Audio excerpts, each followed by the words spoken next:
Salam sejahtera untuk kita semua. Pelajaran Sekolah Sahabat dengan tema utama tentang kematian, hampir mati, dan harapan masa depan. Pelajaran ke-11, Penipuan Akhir Zaman. Selasa, 6 Desember, Reinkarnasi. Gagasan kafir tentang jiwa yang abadi memberikan dasar bagi teori reinkarnasi atau perpindahan jiwa yang tidak alkitabiah. Teori ini telah diadopsi oleh beberapa agama besar dunia.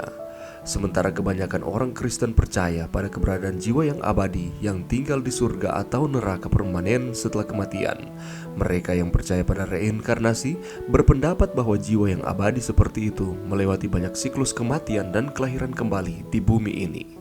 Bagi sebagian orang, reinkarnasi dianggap sebagai proses evolusi spiritual yang memungkinkan roh mencapai tingkat pengetahuan dan moralitas yang lebih tinggi dalam perjalanannya menuju kesempurnaan.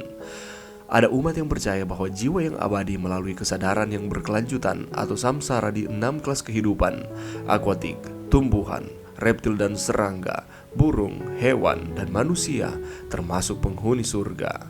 Bacalah Ibrani 9 ayat 25-28 dan 1 Petrus 3 ayat 18. Jika Yesus mati hanya sekali, dan demikian juga semua manusia mati hanya sekali, mengapa bahkan beberapa orang Kristen percaya dalam beberapa bentuk reinkarnasi? Banyak orang tidak percaya pada apa yang seharusnya mereka percayai, tetapi pada apa yang ingin mereka percayai. Jika sebuah teori memberi mereka kedamaian dan kenyamanan eksistensial, itu sudah cukup untuk menyelesaikan masalah mereka. Tetapi bagi mereka yang menganggap serius Alkitab itu, tidak dapat menerima teori reinkarnasi. Pertama, teori ini bertentangan dengan ajaran Alkitab tentang kematian dalam tanda kutip jiwa dan kebangkitan tubuh. Kedua, teori ini meniadakan doktrin keselamatan oleh kasih karunia melalui iman dalam pekerjaan penebusan Yesus Kristus dan menggantikannya dengan pekerjaan manusia. Ketiga, teori ini bertentangan dengan ajaran Alkitabiah bahwa takdir abadi ditentukan selamanya oleh keputusan seseorang dalam hidup ini. Keempat, teori ini meremehkan arti dan hubungan kedatangan Kristus yang kedua kali. Dan kelima, teori tersebut menawarkan kesempatan setelah kematian bagi seseorang untuk dapat mengatasi kesukaran hidupnya sendiri, yang mana tidak alkitabiah. Singkatnya, tidak ada tempat untuk gagasan reinkarnasi dalam iman orang Kristen. Pelajaran yang bisa kita dapatkan pada saat ini, ketika kita mendengar kata reinkarnasi dan kita mencari kata ini di dalam firman Tuhan, kita tidak akan menemukannya, oleh karena konsep reinkarnasi benar-benar tidak memiliki dasar apapun di dalam firman Tuhan. Dengan jelas Alkitab menyatakan kalau kita mati sekali saja dan kemudian dihakimi di dalam Ibrani 9 ayat 27. Dan firman Tuhan juga tidak menyebutkan bahwa manusia memiliki kesempatan kedua dalam hidup mereka, atau bisa dilahirkan kembali sebagai orang yang berbeda ataupun sebagai binatang setelah ia mati. Yesus berkata kepada penjahat di kayu salib, kalau kita mengingat kembali peristiwa ini, sesungguhnya hari ini juga engkau akan ada bersama-sama dengan aku di dalam Firdaus. Yesus tidak mengatakan bahwa engkau akan memiliki kesempatan lain untuk hidup di bumi ini dengan tubuh manusia yang lain atau dengan penampilan yang lain.